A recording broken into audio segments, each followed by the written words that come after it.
যাত্রায় বড় ভোগান্তির নাম যানজট। ঘন্টার পর ঘন্টা পেরিয়ে যায় রাস্তাতেই।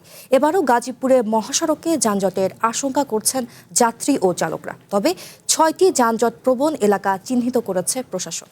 তবে পরিস্থিতি সামাল দিতে নানা প্রস্তুতির কথাও জানিয়েছে ট্রাফিক পুলিশ। ঈদ সামনে রেখে গাজীপুরে যানজট চিরচেনা এক দুর্ভোগ। এখনো মহাসড়কে পুরোপুরি পারেনি ঘরমুখ মানুষের চাপ। তারপরও গাজীপুরে ঢাকা ময়মনসিংহ মহাসড়কে প্রতি বছরের মতো এবারও ঈদ যাত্রা নির্বিঘ্ন হওয়া নিয়ে শঙ্কা কাটছে না। চালকরা জানান, ঢাকা ময়মনসিংহ মহাসড়কে বিআরটিএর প্রকল্পের কাজ একযোগেও শেষ হয়নি। এতে প্রতিনিয়ত ভোগান্তি পোহাতে হয় এ পথে চলাচলকারী যাত্রীদের। আর ঈদের সময় যানজট বেড়ে যায় আরও কয়েক গুণ।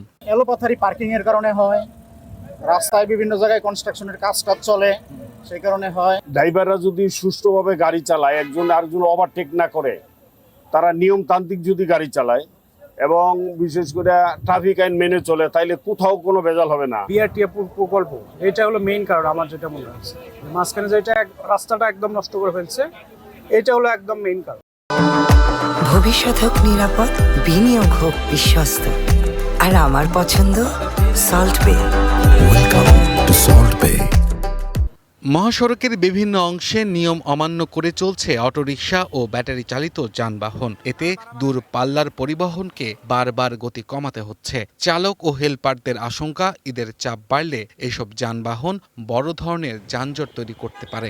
জামডা লাগে বুটবাজার, তারপরে হলো গাজীপুর চৌরাস্তা। যানজট হয় যে সাইডে অটো থাকে, আবার রাস্তার উপরে বাজার বসে, শুধু এই কারণে যানজট হয়। যানজটের কারণে মহাখালীতে চৌরাস্তা বন্ধ লাগে 4 ঘন্টা। পুলিশ ঠিক মতো ডিউটি করে তাহলে তো রাস্তাঘাট ক্লিয়ার হয়।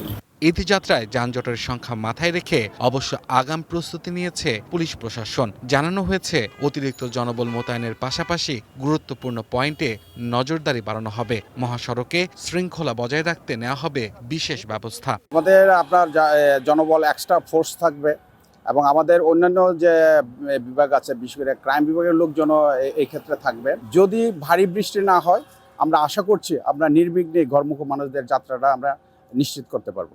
ঢাকা ময়মনসিংহ মহাসড়ক দিয়ে চান্দনা চৌরাস্তা হয়ে ময়মনসিংহ সহ 5টি জেলার যানবাহন চলাচল করে। একইভাবে ঢাকা টাঙ্গাইল মহাসড়ক হয়ে কালিয়াকৈর দিয়ে উত্তরবঙ্গের 16টি জেলার যানবাহন চলাচল করে। One national desk.